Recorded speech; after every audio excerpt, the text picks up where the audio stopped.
Okay. Welcome back to Black Clover Anime Review, episode number 113. This I'm viewing the 163rd episode of the anime. Dante versus Captain of the Black Bull Squad and the 281st chapter of the manga. I'll discuss both of these. Now, the newest episode of the anime, this is quite interesting. It basically goes from 244, 245. You probably think, does 246 mix? No, they actually skipped that chapter for this episode. They probably save it for next week. Because, well, there's something shocking happens that one. And they probably want to end the fight on a happy note. They probably save it for next week. And they also adapt from chapters 247 to 248. Yeah, roughly 2 fights in this episode. Mostly, anyways. First off, you have Asta wrap up his fight, well, with Dante in this episode. We browse him briefly. And then we see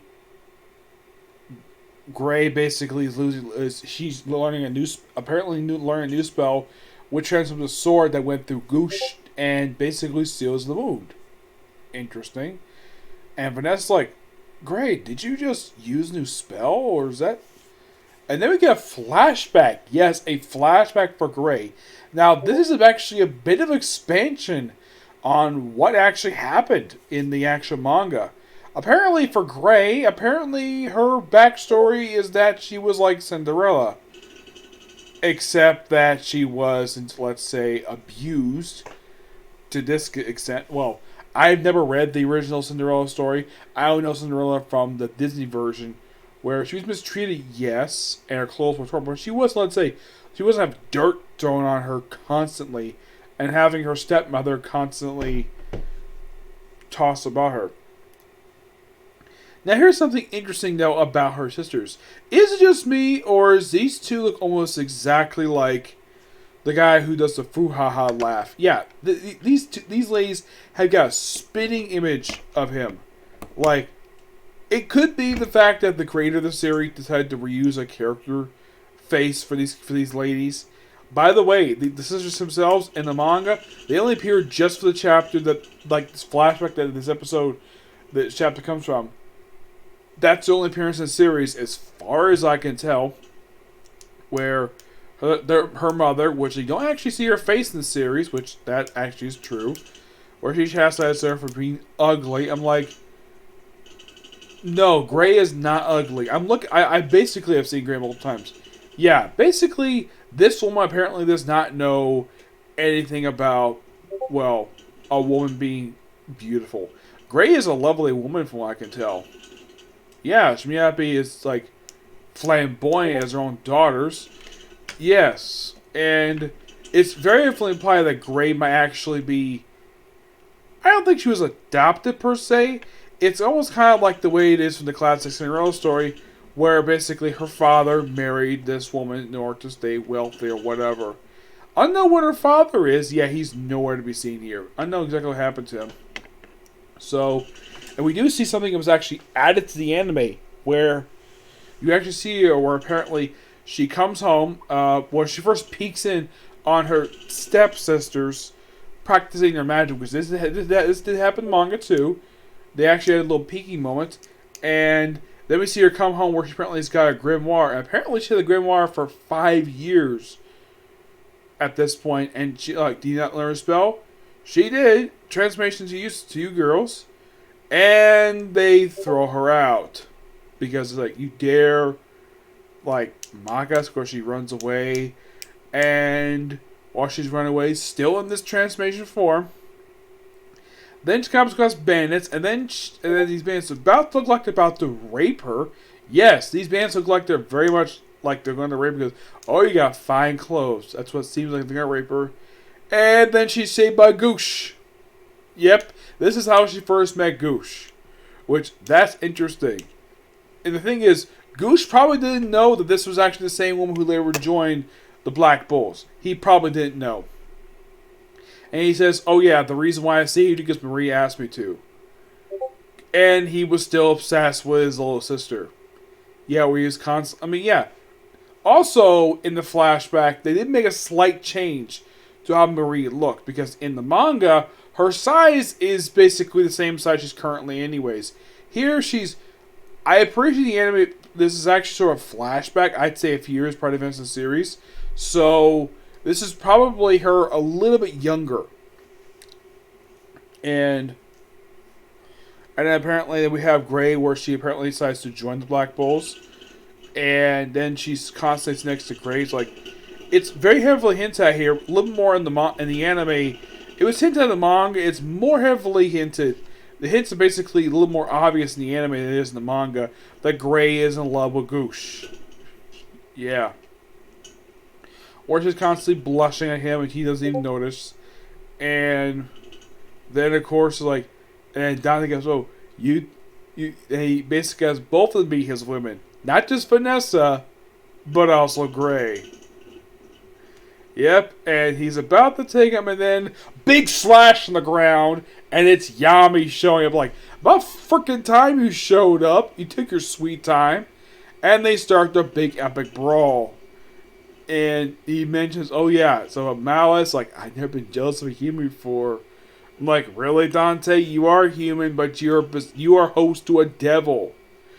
Is that your devil talking, or is that you talking? It's implied it might be his devil, who's fully taking over his body. He's just freaking nuts.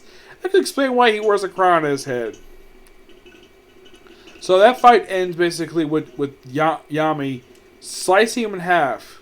And I do appreciate, though, that a lot of stuff for Yami's kept pretty much intact from the manga. You see him flying, and see a bit of flashback to the original content, which appreciate the fact they did that. Now, when they get to the luck stuff, now, I kind of almost forgot this up. Now, here's the thing about when they adapted 247. They technically already started adapt this chapter already. Yeah, they adapted the 2 pages of this just toward the end, just before this canon stuff has started. Yes, the scene where Magna and Luck are training with Gaijin. So, basically we cut to the Heart Kingdom, where, they're on attack by the Spade Kingdom, and Gaijin goes out to take on the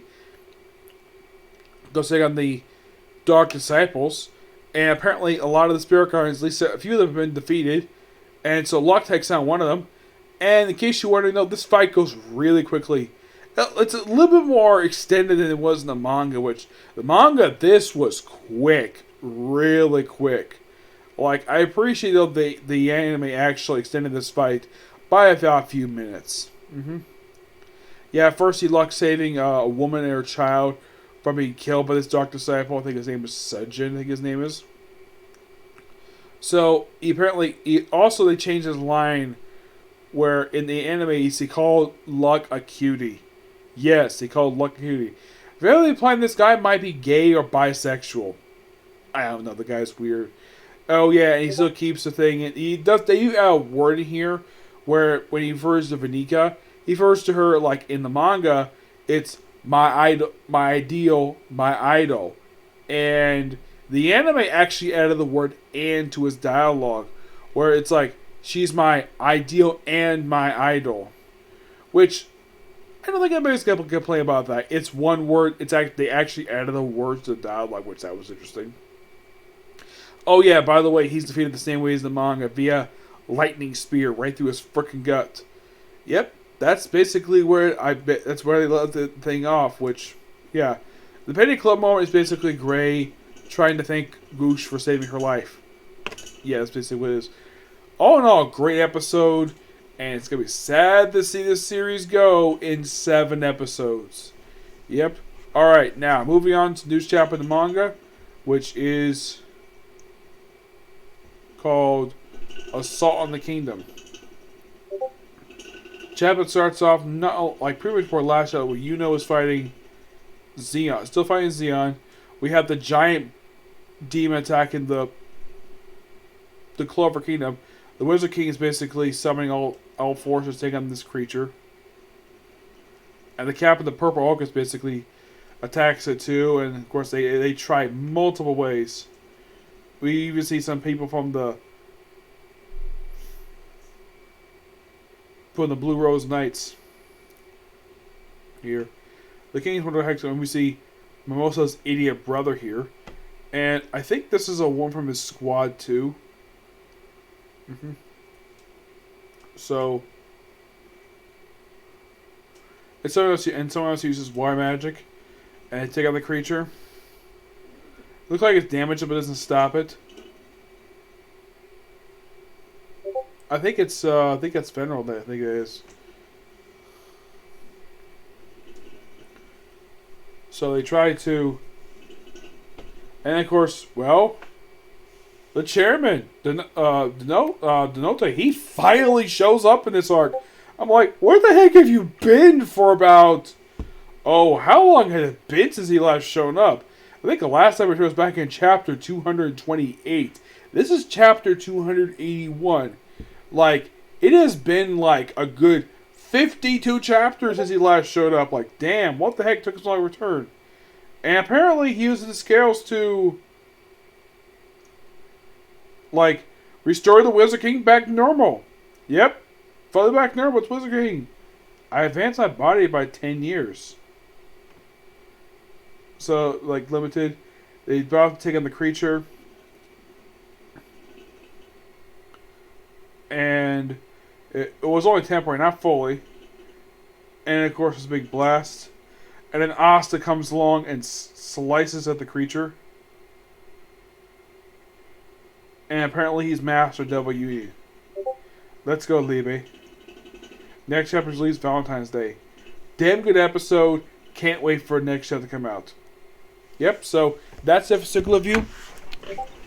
Next review is a comic corner. Yep. And I thought I might have time to watch, basically, like, after I get this done, to watch. Now, I just finished episode 2 of book 4, which means I'll watch the last 2 episodes. But due to probably what time I finish put these videos up, I probably won't get to it tonight. So I'll probably save it for tomorrow. Watch these episodes and do my review for it.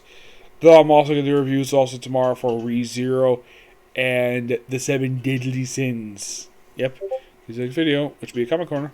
Bye.